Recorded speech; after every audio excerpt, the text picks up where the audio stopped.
Hello everybody, my name is Sarah Graham. Welcome to my presentation. Today I'm going to be talking about traumatic brain injury and how it's shown in media. So for this presentation, I looked at the movie 50 First Dates. A quick synopsis of this: it's a romantic comedy with Adam Sandler and Drew Barrymore. Drew Barrymore's character Lucy is a person with a brain injury. She has short-term memory loss, which is later defined. Adam Sandler's character meets Drew Barrymore's character and tries to help her with different situations of her injury. Quick portrayal about the traumatic brain injury. So, traumatic brain injury, shortened to TBI, is a very big category of injury. This can happen in many different ways. It can show up in many different ways for very individuals, and it can lead to different complications as well.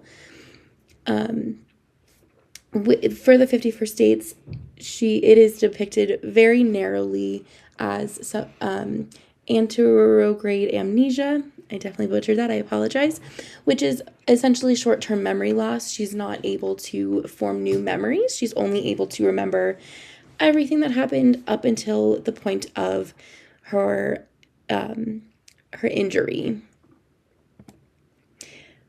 In the movie, Lucy's dad and brother, they go out of their way to essentially hide her condition from her, which puts a lot of stress on them as caretakers. They essentially set up her day to be like the exact same day every single day,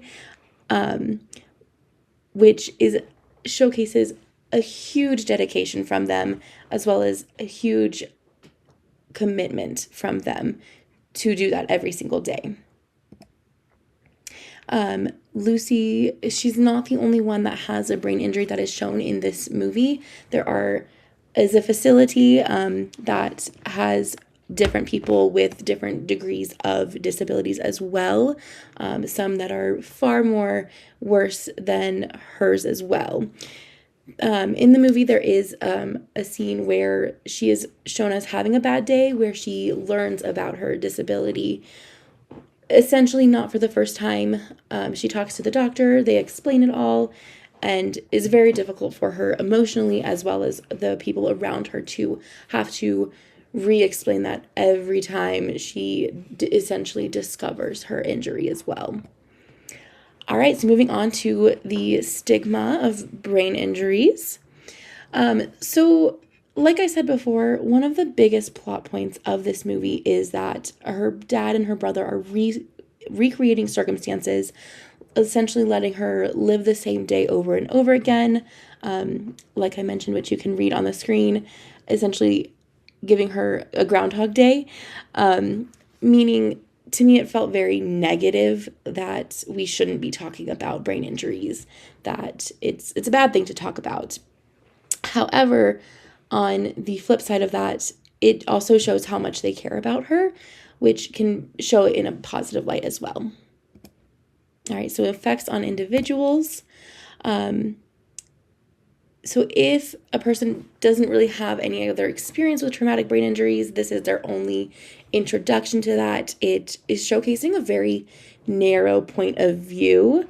But like I said, again, it also shows their level of dedication and love towards her, which can also be positive. But like I said before, it's only showcasing that one type of injury. Traumatic brain injury is such a wide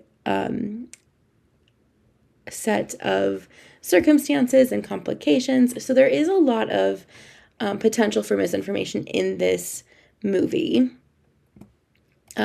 Moving on to some learning experiences. So I actually have a personal experience with traumatic brain injury. My partner had a traumatic brain injury back in 2018, which caused very significant cognitive and physical impairments. And I only had met him 2 years after the injury happened, so I wasn't able to know him before. But I was able to see the progression that it can have. Lucy's is different from what my partner experienced. She did not have any physical or cognitive abilities, but it does remind me that it is very wide, that every experience is different, and that there are different supports that we can take to help support those and individuals that are affected by this. I'm also a special education teacher. I work mostly with students with learning disabilities, so I don't have any students that have traumatic brain injuries, but watching this movie did remind me of how we can all work together to support and accommodate those children in order to achieve giving them that education that they deserve. And here are some references, so thank you so much. I appreciate you watching this